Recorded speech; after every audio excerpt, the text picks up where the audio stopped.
Yes, we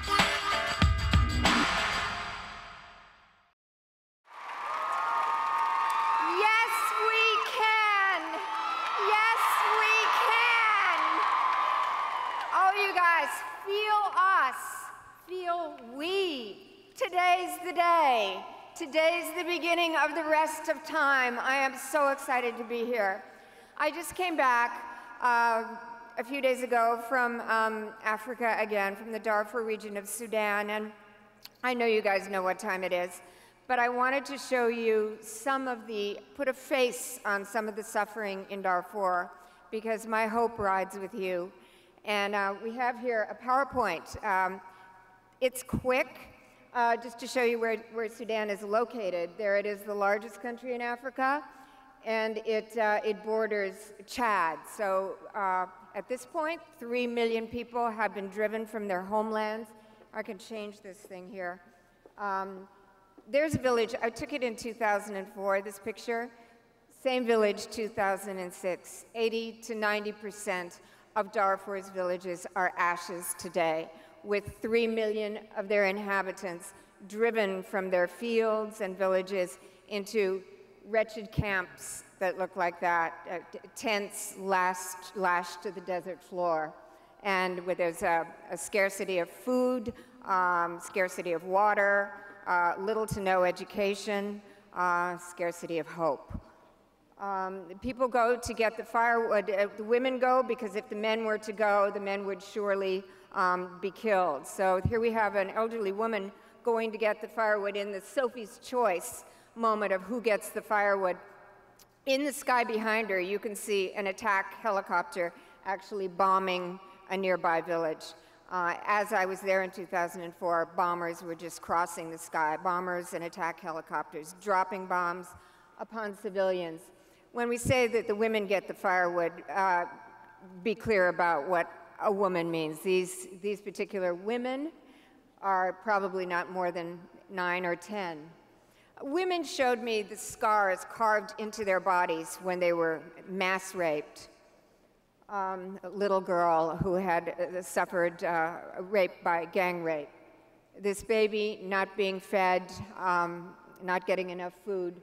These are what the camps look like when the tents are torn by the wind and shredded by the sand.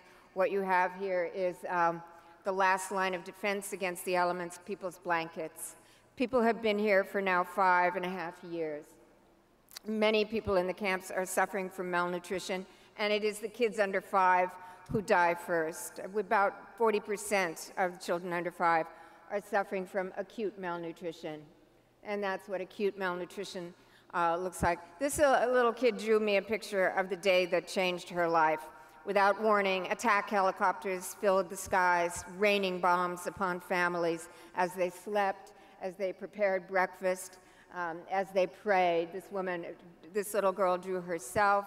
Her mom was cooking breakfast, people running, a pregnant woman, attack helicopter bombing, people hiding, people running, trying to gather their children and flee. And this woman had her child tied to her back as she ran, and she was shot as she ran. The bullet passed through the child, killing him. But she showed me the scar on her back, but she said the scar here is the one that causes her to cry every day. I happened upon this group of children running across the sand as their village was on fire behind them. And I thought, you know, I'm looking at a lot of amazing kids here. We don't see this kind of terror, I hope, in this country, but you need to know because we can't turn away. And so many people don't get to the camps, and they're just under trees. This particular group, all women and children, without food, without water, without hope, no cooking utensils, not even mats to sit on. Grief. This is a picture of grief. Janjaweed. That means militia, bad guys in a very dangerous terrain. People ask me how I got the picture, but that's for another story. This guy had his eyes cut out by Janjaweed knives. Children your own ages, casualties of the terrible attack upon civilians, it must be said, by their own government. President of Sudan is now indicted for war crimes, crimes against humanity, including the murder, rape, and displacement of millions in the Darfur region. The children. I think their faces speak more eloquently than I possibly could. No food, 9 days. My water and the water they were sucking from the puddle in the ground. A dying child. A child of hope. This child is my screensaver on my computer, and whenever I feel dispirited or, allow myself to feel a little helpless, I look at her face. I don't know if she's still alive. I pray she is. Her parents had been killed, and I look at that little face, and I feel galvanized every single day. This was the plea from Darfur in 2004. Even above the desperate need for water, and on the tail of the side of the picture you see, we need education. There are people that long for schools, long to be educated. They know the future lies with education, something the Kielburgers have known, I guess, since birth. But even before the desperate need for food, water, education comes the most visceral plea from the human heart. We need protection. We need protection. 2004, here we are, 2009. No adequate protection has come for Darfur's people. Soon I will return to the region. People will again tell me their stories, and again they will surely plead for protection. I will listen. I will write down every word. Again, I will hold broken women in my arms, and again, I will promise them that I will indeed tell the world what is happening to them. And then somehow I'll leave them there in that hell and return to a largely indifferent world. But this time I'm going to tell them about you guys in the thousands, and you represent hope.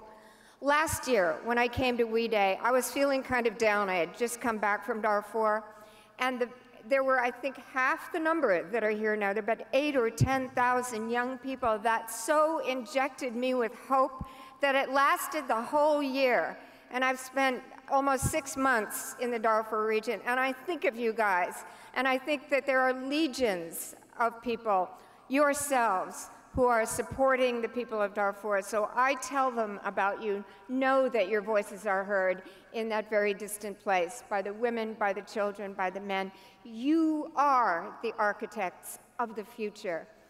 Honest to God, you are, you are. Yes. You are the generation I have been waiting for all my life. Yes.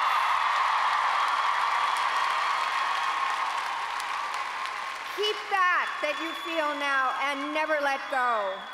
Do the things you think you cannot do.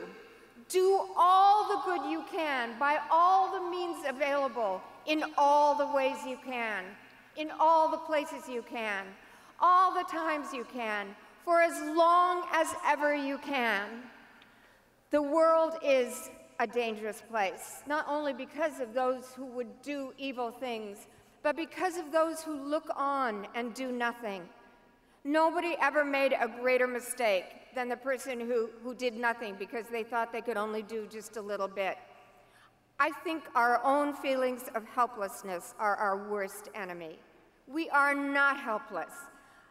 There was a ripple, and you guys felt it, and it brought you here today, and you became a wave.